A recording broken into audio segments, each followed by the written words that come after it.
Zee 24 तास एक पाऊल पुढे. खुपते तिथे गुप्ते या शो मध्ये नुकतेच सुप्रिया पाठारे आणि विशाखा सुभेदारनं उपस्थिती लावली. यावेळी या दोघींनी आपल्याला खुपणाऱ्या गोष्टी तर सांगितल्याच, शिवाय आपल्या करिअर मधले अनेक मजेशीर किस्से सांगून या कार्यक्रमामध्ये अधिकच रंगत आणली. पाहूयात.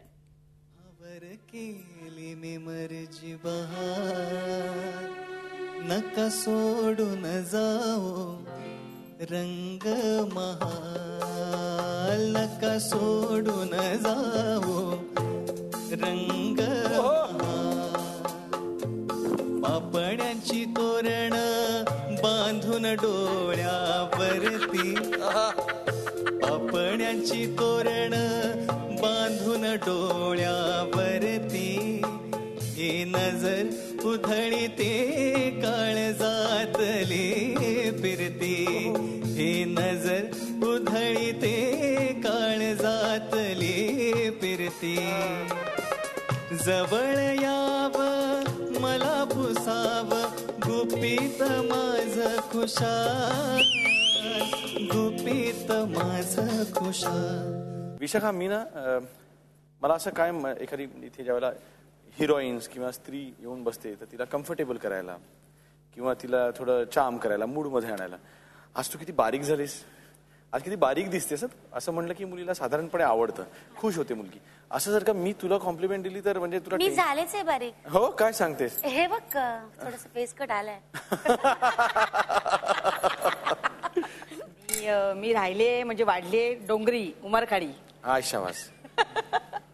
त्याच्यामुळे पहिल्यापासूनच अरे म्हटलं की काय रे असं म्हणायची सुरुवातच सवय झाली. ऍटिट्यूड बेसिक मध्ये, ऍटिट्यूड बेसिकच तिथून आलेलं. त्यामुळे असं ती बघ सॉलिड पोरगी चालली असं आम्ही बोलायचो मुलींना, आमच्याकडे बघून कोणी म्हणायचं नाही. मुलींना, मुलांना तरी म्हणशील की नाही? नाही आम्ही म्हणजे आलो मस्त आहे माल, सॉलिड आहे, आम्ही मैत्रीमध्ये बोलायचो. मस्त आहे माल काय आपली नस, म्हणजे आपला सूर गवसतो तसं कॉमेडी हा आपला सूर आहे. हे कधी गवसला? मी कथ्थक भरतनाट्यम शिकायला गेले होते. तिथे कॉमेडी कसं? नाही ऐक ना, सांगते ते सांगते कुठे गेले म्हणजे कॉमेडीचा सूर कुठे गवसला? मी भरतनाट्यम करायला गेले आणि असं झालं की नटराजाला नमस्कार करून पहिली म्हटलं आणि धाड धाड हल्लं, सगळे हल्ले आणि मला कळलं की हे माझं कॉमेडी आहे. हेच ते मला सुरुवात माझ्या गुरु आहेत अर्चना पालेकर, त्यांच्याकडे मी शिकायला गेले. तर त्या क्लासमध्ये थोड्याशा लेट यायला लागल्या की मी त्यांची नक्कल, ए बस ग तिकडे काय चाललंय चालू व्हायचं माझं तिकडे. तर एकदा त्या खिडकीत अशा बघत होत्या की ही माझी नक्कल करते.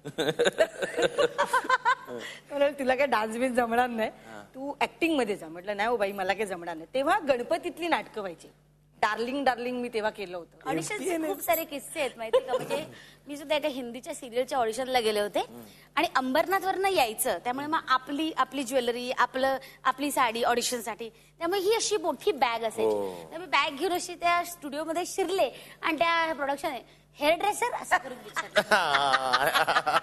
नाही आर्टिस्ट. अच्छा ज्युनियर आर्टिस्ट. नाही आर्टिस्ट. अच्छा ऑडिशन केली आहे हो.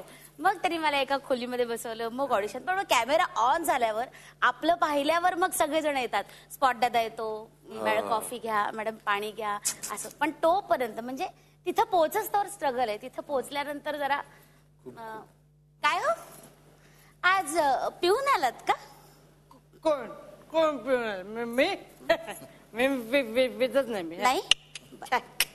बरं मला म्हणून दाखवा. सुशिक्षित येतो मला. काय काय काय म्हणायचं? सुशिक्षित. अगं बाई वा.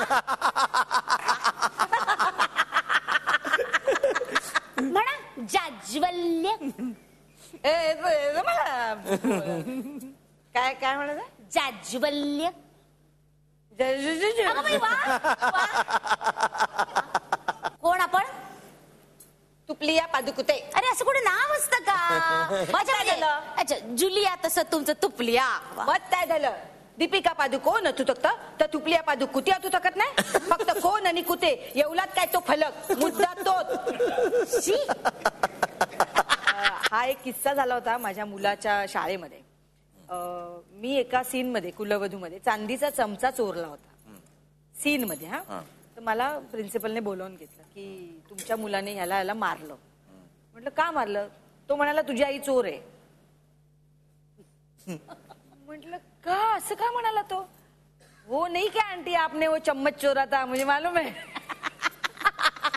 अरे बाबा. म्हणजे इतकं रिलेट करतात मुलं. मग त्यांना सांगावं लागलं की बाळा ते सिरियल आहे, ते सगळं खोटं असतं. त्याच्यावरनं सुद्धा मुलांवर खूप होतो परिणाम. म्हणजे तो आल्यावर मग असं वाटतं नको ना करू असे रोल आहे. मला मग ते सगळ्यांना सांगावं लागतं, सगळ्यांना सारखं. मग माझी मुलगी त्याला सांगते जाणं, अगं अरे दादा ते खोटं असतं, खोटं करते आई, तुला कळत नाही का? ते असं त्यांचं समज तेही सांभाळावं लागतं मुळात.